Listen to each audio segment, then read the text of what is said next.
Magandang hapon mga kaloto ngayong September 13, 2024 at ito po ang mga resulta na lumabas ng ating 2 PM draws ng 2D Lotto at 3D Lotto.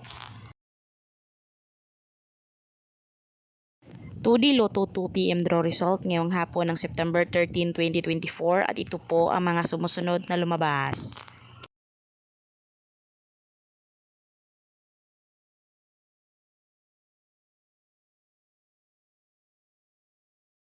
Three d Lotto 2 PM draw result ngayong hapon ng September 13, 2024 at ito po ang mga sumusunod na lumabas.